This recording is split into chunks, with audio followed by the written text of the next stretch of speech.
New drivers for 2025, we are putting the QI35 Elite and G440 head to head.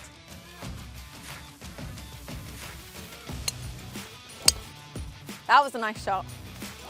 I really like how it sits behind the ball. It's a very, very forgiving driver. The difference in the carry, I wouldn't say matches up to the difference in the ball speeds. So a couple things before we begin. First of all, we've got the standard head for each of these models. So we're going to put those head to head. Obviously, as you can probably see, the shafts are slightly different. However, I've been fitted into each of these drivers from each of the brands. So that is the shaft that they have said is going to be the optimum for me to get the most out of these drivers. We're here at Westcliffs in Portugal. We're going to test these out first of all on the range, talk you guys through some of the looks and feel, any initial differences that I'm noticing, and then we're going to take them out and see how they get on the golf course. So starting off with the QI35, I actually got fit for the LS model. That was the better option for me, but I still really like the standard model, and it just means we can put the three head to head. Starting off with some looks here, it is very different to the QI10. So first of all, you will notice the face. It's not blue, it's not red. It's a lot more simpler. They've toned it down quite a bit. Another big difference you're going to notice when you stand at address, the crown of the club is now grey. You've still got that carbon pattern. You've also got these lines that sort of come across it. Although it is a little bit simpler than the QI10, I would still say there is quite a bit going on. It looks very mechanical. There are quite a few details. When you look at the crown of the club, when you stood at address, the TaylorMade logo that they're using to line you up, I think looks like it's in the heel, and I actually struggle to line up square to this. I have to take a little bit more time just to make sure I'm square to the ball, because for me, it doesn't quite line me up in the center. Something that I really liked in the QI10 was the feel of that carbon face. So I am excited to give this one a hit. Let's get into it and I'll talk you guys through the sound and the feel. Even though this is not the most forgiving in the QI35 range, this isn't actually their 10K driver. It kind of looks like one at address. You can see it has this quite drawn out shape. I think the lines on the back of the crown are trying to almost negate that so you don't notice it. But for me, it does look quite big, it does look quite drawn out, but I just think that fills me with a little bit more confidence, which is nice. The only thing that's slightly disappointing for me, in my driver, I have the weight up in the toe. You can't actually do that with the weighting here. They don't have those movable weights for a draw or a fade bias. So that's a little bit of a down point. However, it's a very forgiving driver. It's very easy to hit. I think the MOI is up at about 9,000 for this one. So it's not so much of a problem not being able to move that weight around. Next up, we have the Elite. Now, what I think is quite cool about this one is it gives me very similar vibes to one of the older Callaway clubs, the Epic driver, which I actually used for a long time. Just the overall design and the color schemes seems very similar, which I like. It makes me feel really comfortable with this club. Straight away, difference compared to the TaylorMade. You do have the draw and the fade bias, which is nice. Something again, I feel like I just find details on the crown really off-putting, because same scenario with this one. You've got the normal chevron, which lines you up, but you've also got the logo of the club on the heel end of the crown. Once again, that makes me feel like I'm lining it up towards the heel, similar to the QI35, so not a massive fan of that. But as far as drivers go for Callaway, I tend to find them quite over the top, quite overbearing. I think this one's turned down nicely. Like I said, reminds me of the Epic, which I really like. Straight away, looking down at the club at address, I really like how it sits behind the ball. Like I said, that Elite is so bright. It's the main focus, is that little logo. That said, I like how the face looks. You can really see where the center is because of the lines on the face. With the QI35, something they were actively trying to do was remove how much of the face you were seeing, so that if you're using, say, a 10-degree driver, it might feel more like a 9 or an 8 degree.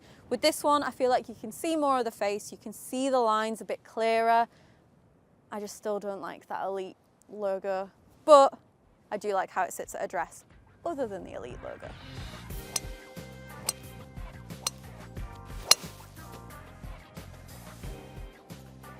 I think with this one, I do really like the ball flight I get with it. Even though the faces are quite different, I do get a similar sort of feel hitting this one as the QI35.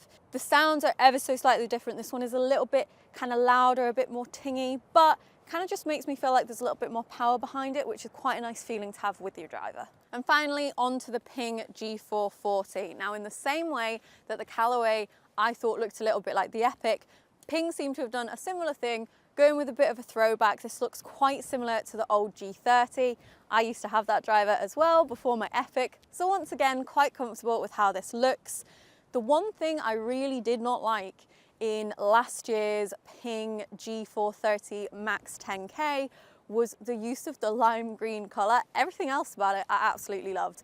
Big benefit here for me is that they've changed it to blue, which I just prefer. It's much more suited to my eye. It's a lot simpler, this driver. I think with the other two, they're going for this quite like technical, mechanical feel. This one does just seem a little bit kind of cleaner overall. Obviously, we've still got a few details going on the bottom. When you look at the crown, it's very different to the other two. You've got your classic little turbulators at the top here, and then we've kind of got this half and half pattern with the carbon at the back. Got these lines that are kind of, looks like they're trying to make it look sleeker at the back, the way that they're bringing in. Quite a lot going on the top of the crown. However, I do sometimes find Ping drivers quite big, quite bulky. I really like the size of how that looks at a dress. Let's get into hitting some.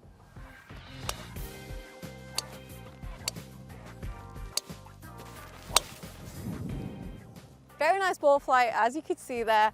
The only thing is, it is a little bit louder. It's a little bit more kind of thuddy than the other two. I would say the other two come off a little bit softer. This one definitely feels a bit more firmer from the face. Obviously, we're hitting range balls here, so you can't get everything from that, but we're gonna take these out onto the golf course, set up the GC Quad, and find out which one performs best.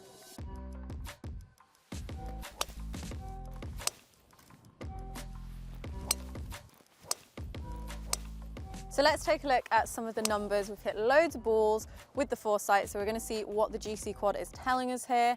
So the fastest ball speed I was getting with the Ping G440 Max driver, that was coming out at an average speed of 134 miles an hour, which I'm pretty happy with on a day like today when it's a little bit cold and it's windy. The other two were slightly down from that, with the QI35 coming out at 131 and the Elite coming out at 132. That faster ball speed with the Ping driver did mean that it also had the furthest carry. However, the difference in the carry, I wouldn't say matches up to the difference in the ball speeds. So the Ping carry, I was getting 217 yards and the Elite was coming in at 215 yards. But that was kind of what I was finding when I tested the Ping driver out on its own anyway. All three of these drivers we've done full reviews for on the Golf A Lot channel if you want to check those out next. But with the G440 Max, I was kind of finding that I was able to get some really strong, really impressive ball speeds, but it didn't seem to correlate to loads of extra distance.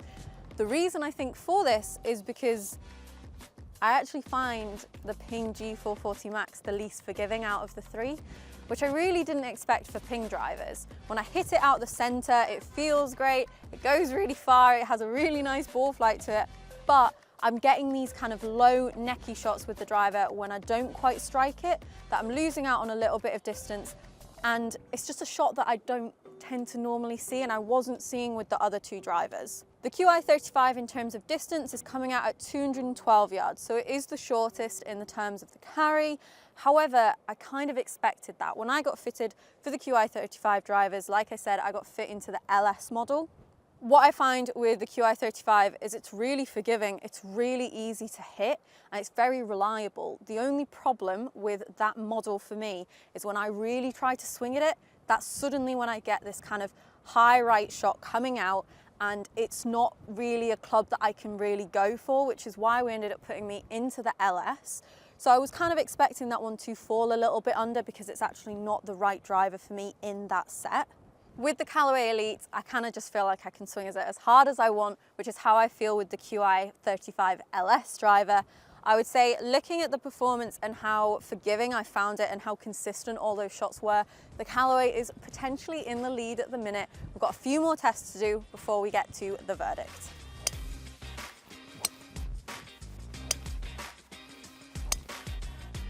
So last little challenge here, as you can see, it's a very nice looking hole, but a little bit daunting. You're gonna have to hit a good tee shot on this hole. We've got one ball with each driver and we'll see which one performs best. Okay, first up we have the QI35.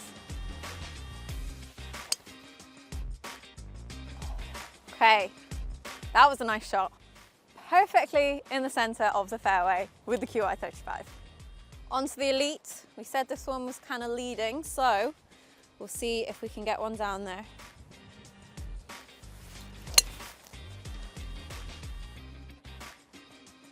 Looks like it has gone a little bit further than the QI35. Like I said, I can just swing a little bit faster with that one. Last up, G440. That is the one that supposedly I can hit the furthest. My only thing with this one is it's either going to be like perfect or this like rubbish is in like at risk.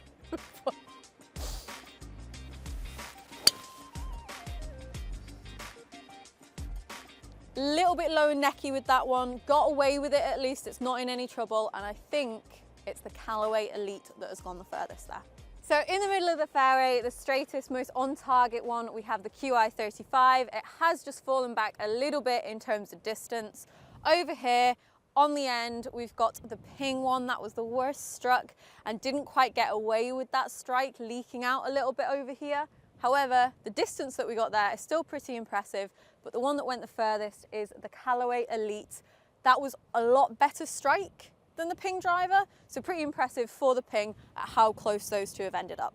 Coming on to an overall verdict for these three drivers. Starting off with the one that I think is the best looking, I'm going to go for the Callaway Elite.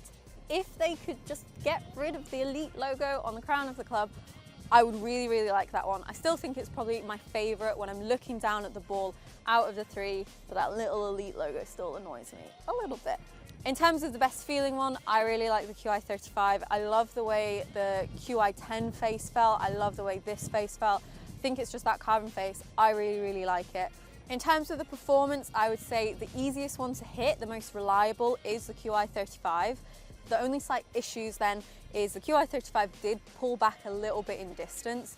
The reason for that is I cannot swing full maximum out with this club. That's why I got fit into the LS version of the QI35. When I swing a bit faster, my spin goes up and I just leak it out to the right, which is probably the reason that those distances were coming back as well, because I was having to hold off on this.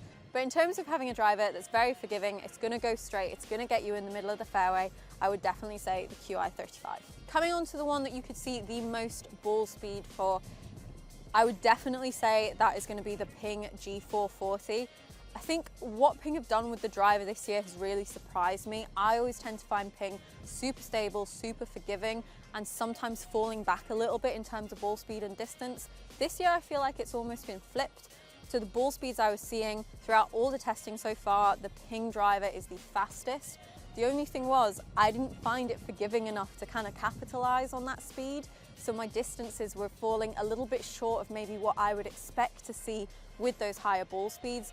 But if you don't need that forgiveness and you're confident of striking it well every single time, and you want a little bit more distance, you want a little bit more ball speed, I would definitely check out the G440. Finally, coming on to the Callaway Elite, I think if I had to choose one of these three drivers to put into play, I would definitely be going for the Elite driver. For me, it feels very similar to the QI35, but I can hit it as hard as I want. It still stays really stable. It's really forgiving. I think it's really hard to hit a shot offline and still getting really impressive distances. The ball speed wasn't quite as high as the Ping driver, but the carry and the total were pretty much up there with it. So for me, I was really impressed with the performance and I like how it looks. So I would say the Callaway Elite in this test is my all-round winner. Remember, for each of these drivers, we have done the individual full reviews out on the Golf A Lot channel, so make sure you go and check those videos out now if you want to know a little bit more on the ranges overall. Let me know down in the comments which of those two drivers you would choose to put into play. Thank you guys for watching and subscribe for more.